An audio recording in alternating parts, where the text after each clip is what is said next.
ಭಾರತ ಮತ್ತು ಪೆರುಗ್ವೆ ನಡುವಿನ ರಾಜತಾಂತ್ರಿಕ ಸಂಬಂಧವು ಹೊಸ ಹಂತಕ್ಕೆ ಪ್ರವೇಶಿಸಿದೆ. ಪೆರುಗ್ವೆನ ಅಧ್ಯಕ್ಷ ಸ್ಯಾಂಟಿಯಾಗೋ ಪೆನಾ ಅವರು ಭಾರತಕ್ಕೆ ಅಧಿಕೃತ ಭೇಟಿಯಾಗಿ ರಾಷ್ಟ್ರಪತಿ ದ್ರೌಪದಿ ಮುರ್ಮು ಅವರನ್ನು ಭೇಟಿಯಾಗಿ ಗೌರವ ಸೂಚಿಸಿದರು.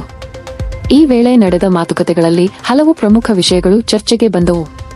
ಪ್ರಧಾನಿ ನರೇಂದ್ರ ಮೋದಿ ಮತ್ತು ಪೆನಾ ಅವರು ಭೇಟಿಯಾಗಿ ಉಭಯ ರಾಷ್ಟ್ರಗಳ ನಡುವಿನ ರಾಜತಾಂತ್ರಿಕ ಸಂಬಂಧ, ಆರ್ಥಿಕ ಸಹಕಾರ ಮತ್ತು ತಂತ್ರಜ್ಞಾನ ವಿನಿಮಯವನ್ನು ಹೇಗೆ ಹೆಚ್ಚಿಸಬಹುದೆಂಬುದರ ಬಗ್ಗೆ ಚರ್ಚಿಸಿದರು.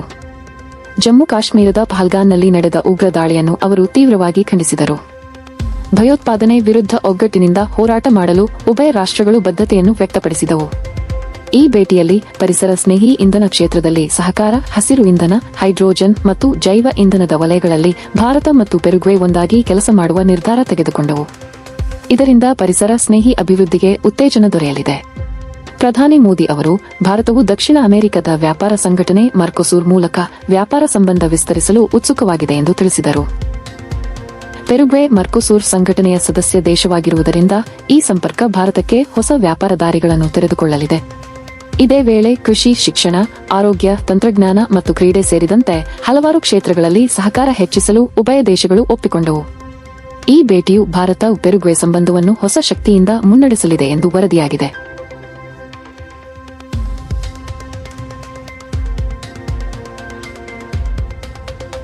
ರಷ್ಯಾದ S-400 ಕ್ಷಿಪಣಿ ರಕ್ಷಣಾ ವ್ಯವಸ್ಥೆಯು ಈಗಾಗಲೇ ಭಾರತದಲ್ಲಿ ಕಾರ್ಯನಿರ್ವಹಿಸುತ್ತಿದ್ದು, ಉಳಿದಿರುವ ಸ್ಕ್ವಾಡ್ರನ್ಗಳ ಪೂರೈಕೆ 2026ರೊಳಗೆ ಪೂರ್ಣಗೊಳ್ಳಲಿದೆ ಎಂದು ರಷ್ಯಾದ ರಾಯಭಾರಿ ಘೋಷಿಸಿದ್ದಾರೆ. ಒಟ್ಟು 5 S-400 ಘಟಕಗಳನ್ನು ಭಾರತ ಖರೀದಿಸಿತ್ತು. ಈಗಾಗಲೇ 3 ಘಟಕಗಳು ಭಾರತಕ್ಕೆ ಬಂದಿವೆ. ಉಳಿದ 2 ಘಟಕಗಳನ್ನು 2025-26ರ ಅವಧಿಯಲ್ಲಿ ನೀಡಲಾಗುವುದು ಎಂದು ಹೇಳಿದ್ದಾರೆ. ಭಾರತದ ಆಕಾಶದ ಭದ್ರತೆಗಾಗಿ ಈ ವ್ಯವಸ್ಥೆ ಅತ್ಯಂತ ಪ್ರಮುಖವಾಗಿದ್ದು, ಇತ್ತೀಚಿನ ಆಪರೇಷನ್ ಸಿಂಧೂರ್ನಲ್ಲಿ ಇದರ ಪರಿಣಾಮಕಾರಿತ್ವವನ್ನು ಸಾಕ್ಷ್ಯಪಡಿಸಿದೆ. ಈ ಕ್ಷಿಪಣಿ ವ್ಯವಸ್ಥೆಯು ಬಹುದಿಕ್ಕಿನಿಂದ ಬರುವ ತೀವ್ರ ದಾಳಿಯಂತ್ರಗಳನ್ನು ತಡೆಹಿಡಿಯುವ ಶಕ್ತಿಯನ್ನು ಹೊಂದಿದೆ. ರಷ್ಯಾ ಭರವಸೆ ನೀಡಿದ್ದು, ಭಾರತ-ರಷ್ಯಾ ಸಂಬಂಧ ಬಲವರ್ಧನೆಗೆ ಇದು ಸಹಕಾರಿಯಾಗಲಿದೆ. ಜೊತೆಗೆ ಭಾರತೀಯ ಟೆಕ್ನಾಲಜಿಯಲ್ಲಿ ನಿರ್ಮಿತ ಪ್ರಾಜೆಕ್ಟ್ ಕುಶ ಎಂಬ ಸ್ವದೇಶಿ S-400 ಶೈಲಿಯ ಹೊಸ ತಂತ್ರಜ್ಞಾನವು ಅಭಿವೃದ್ಧಿಯಲ್ಲಿದೆ. ಈ ಪೂರೈಕೆ ನಂತರ ಭಾರತವು ಸಂಪೂರ್ಣ ಗಗನ ವ್ಯಾಪ್ತಿ ರಕ್ಷಣಾ ಸಾಮರ್ಥ್ಯವನ್ನು ಹೊಂದಲಿದೆ.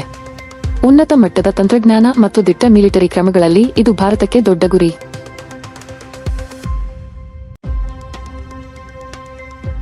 ತೈವಾನ್ ಸುತ್ತ ಚೀನಾದ ಸೇನೆ ಮಹತ್ತರ ಚಟುವಟಿಕೆಗೆ ಕೈ ಹಾಕಿದ್ದು, ವಿಸ್ತಾರವಾದ ಯುದ್ಧಾಭ್ಯಾಸ ನಡೆಸುತ್ತಿದೆ. ಅಧಿಕೃತ ವರದಿಗಳ ಪ್ರಕಾರ ಚೀನಾ ತನ್ನ 2 ಏರ್ಕ್ರಾಫ್ಟ್ ಕ್ಯಾರಿಯರ್ ಸಮೂಹಗಳು, 70ಕ್ಕೂ ಹೆಚ್ಚು ಯುದ್ಧ ನೌಕೆಗಳು ಮತ್ತು 75 ಯುದ್ಧ ವಿಮಾನಗಳನ್ನು ಬಳಸಿಕೊಂಡು ತೈವಾನ್ ಕಡೆ ಸೇನಾಬಲ ತೋರುತ್ತಿದೆ.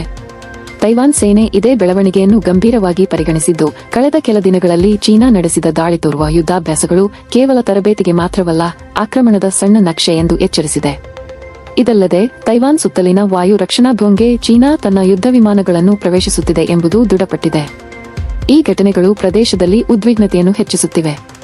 ತೈವಾನ್ನ ಮಾಜಿ ರಕ್ಷಣಾ ಸಚಿವರು ಈ ರೀತಿ ಗ್ರೇ ಝೋನ್ ಆಪರೇಷನ್ಗಳು ನಿಷ್ಕ್ರಿಯ ಮಿಷನ್ ಆಗಿದ್ದರೂ ಸಂಘರ್ಷಗಳ ಸಾಧ್ಯತೆ ಹೆಚ್ಚುತ್ತದೆ ಎಂಬ ಎಚ್ಚರಿಕೆಯನ್ನು ನೀಡಿದ್ದಾರೆ. ಇದನ್ನು ತೈವಾನ್ ಮಾತ್ರವಲ್ಲ, ಜಾಗತಿಕ ಮಟ್ಟದಲ್ಲಿ ಅಮೆರಿಕ ಸೇರಿದಂತೆ ಅನೇಕ ರಾಷ್ಟ್ರಗಳು ಕಣ್ಣು ಇಟ್ಟುಕೊಂಡಿವೆ. ತಕ್ಷಣದ ಯುದ್ಧ ಸಂಭವಿಸದಿದ್ದರೂ ಪರಿಸ್ಥಿತಿ ತೀವ್ರವಾದ ಕಳವಳಕ್ಕೆ ತಲುಪಿದೆ ಎಂಬುದು ವಿಶ್ಲೇಷಕರ ಅಭಿಪ್ರಾಯ. 2025ರ ಜೂನ್ 2ರಂದು ನಡೆದ ಕೊರಿಯಾದ ಸ್ನ್ಯಾಪ್ ಅಧ್ಯಕ್ಷೀಯ ಚುನಾವಣೆಯಲ್ಲಿ ಲೀ ಜೆ ಮ್ಯೂಂಗ್ ಅವರಿಗೆ ಎಕ್ಸಿಟ್ ಪೋಲ್ಗಳಲ್ಲಿ ಭಾರೀ ಮುನ್ನಡೆ ಕಂಡುಬಂದಿದೆ. ಮಾಜಿ ಅಧ್ಯಕ್ಷ ಯೂನ್ ಸುಕ್ ಯೋಲ್ ಡಿಸೆಂಬರ್ನಲ್ಲಿ ಮಾರ್ಷಲ್ ಲಾ ಘೋಷಿಸಿದ ನಂತರ ಉಂಟಾದ ರಾಜಕೀಯ ಗೊಂದಲದ ಪಾಠವಾಗಿ ಈ ಚುನಾವಣೆ ನಡೆಯಿತು. ಜನರು ಹೊಸ ನಾಯಕತ್ವಕ್ಕಾಗಿ ಮತ ಹಾಕಿದ್ದು, ಧ್ರುವೀಕೃತ ರಾಜಕೀಯ ವಾತಾವರಣದ ಮಧ್ಯೆ ಚುನಾವಣೆ ನಡೆದಿದ್ದು ವಿಶೇಷವಾಗಿದೆ. ಲೀ ಜೆ ಮ್ಯೂಂಗ್ ಅವರ ಬಡತನದಿಂದ ಉತ್ಥಾನದ ಕತೆ ಜನರನ್ನು ತಲುಪಿದ್ದು, ಅವರನ್ನು ಬಹುಪಾಲು ಮಂದಿ ಬೆಂಬಲಿಸುತ್ತಿದ್ದಾರೆ. ಮತದಾನ ಸಂಜೆ 8 ಗಂಟೆಗೆ ಮುಕ್ತಾಯಗೊಂಡಿದ್ದು, ನಿರೀಕ್ಷೆ ಪ್ರಕಾರ ಲೀಗೆ ಸ್ಪಷ್ಟ ಮುನ್ನಡೆ ದೊರೆತಿದೆ. ಅಂತಾರಾಷ್ಟ್ರೀಯ ಮಾಧ್ಯಮಗಳು ಈ ಚುನಾವಣೆ ಕಡೆ ಹೆಚ್ಚು ಗಮನ ಹರಿಸುತ್ತಿದ್ದು, ಕೊರಿಯಾದ ಮುಂದಿನ ರಾಜಕೀಯ ದಿಕ್ಕು ನಿರ್ಧಾರವಾಗಲಿದೆ. ಇಟಲಿಯಲ್ಲಿರುವ ಯುರೋಪಿನ ಅತಿದೊಡ್ಡ ಸಕ್ರಿಯ ಜ್ವಾಲಾಮುಖಿ ಮೌಂಟ್ ಎಟ್ನಾ ಮತ್ತೊಮ್ಮೆ ಸ್ಫೋಟಗೊಂಡಿದೆ. ಪ್ರವಾಸಿಗರು ಮತ್ತು ಗೈಡ್ಗಳು ತೀವ್ರ ಆತಂಕದಿಂದ ಓಡಿದ ದೃಶ್ಯಗಳು ಸಾಮಾಜಿಕ ಜಾಲತಾಣಗಳಲ್ಲಿ ವೈರಲ್ ಆಗಿವೆ. ಕೆಲವರು ಡ್ರೋನ್ಗಳಿಂದ ಈ ಭೀಕರ ದೃಶ್ಯಗಳನ್ನು ಸೆರೆಹಿಡಿದಿದ್ದಾರೆ. ಇನ್ನು ಕೆಲವರು ವಿಮಾನ ಕಿಟಕಿಯಿಂದಲೇ ಈ ನೋಟವನ್ನು ಕಂಡು ಬೆಚ್ಚಿ ಬಿದ್ದಿದ್ದಾರೆ. ಈ ಜ್ವಾಲಾಮುಖಿ ಸ್ಫೋಟದಿಂದ ಸ್ಥಳೀಯ ವಾತಾವರಣದಲ್ಲಿ ಹೊಗೆಯಿಂದ ವಿಮಾನ ಸಂಚಾರಕ್ಕೂ ತೊಂದರೆ ಉಂಟಾಗಿದೆ. ಅಧಿಕಾರಿಗಳು ಈಗಾಗಲೇ ಪ್ರವಾಸಿಗರಿಗೆ ಎಚ್ಚರಿಕೆ ನೀಡಿದ್ದು, ಸುರಕ್ಷತೆ ಕ್ರಮಗಳನ್ನು ಪಾಲಿಸುವಂತೆ ಸೂಚಿಸಿದ್ದಾರೆ.